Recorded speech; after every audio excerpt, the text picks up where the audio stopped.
The theory of planned behavior. The theory of planned behavior, TPB, started as the theory of reasoned action in 1980 to predict an individual's intention to engage in a behavior at a specific time and place. The theory was intended to explain all behaviors over which people have the ability to exert self-control. The key component to this model is behavioral intent. Behavioral intentions are influenced by the attitude about the likelihood that the behavior will have the expected outcome and the subjective evaluation of the risks and benefits of that outcome. The TPB has been used successfully to predict and explain a wide range of health behaviors and intentions, including smoking, drinking, health services utilization, breastfeeding, and substance use, among others. The TPB states that behavioral achievement depends on both motivation, intention, and ability, behavioral control.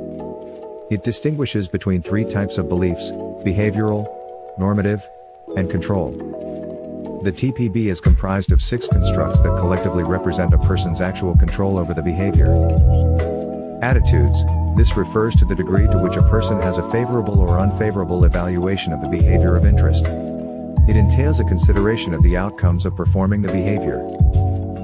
Behavioral intention. This refers to the motivational factors that influence a given behavior, where the stronger the intention to perform the behavior, the more likely the behavior will be performed. Subjective norms. This refers to the belief about whether most people approve or disapprove of the behavior. It relates to a person's beliefs about whether peers and people of importance to the person think he or she should engage in the behavior. Social norms. This refers to the customary codes of behavior in a group or people or larger cultural context. Social norms are considered normative, or standard, in a group of people. Perceived power. This refers to the perceived presence of factors that may facilitate or impede performance of a behavior. Perceived power contributes to a person's perceived behavioral control over each of those factors. Perceived behavioral control. This refers to a person's perception of the ease or difficulty of performing the behavior of interest. Perceived behavioral control varies across situations and actions, which results in a person having varying perceptions of behavioral control depending on the situation. This construct of the theory was added later, and created the shift from the theory of reasoned action to the theory of planned behavior. Limitations of the theory of planned behavior. There are several limitations of the TPB, which include the following.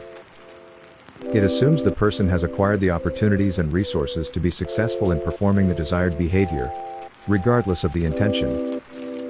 It does not account for other variables that factor into behavioral intention and motivation, such as fear, threat, mood, or past experience.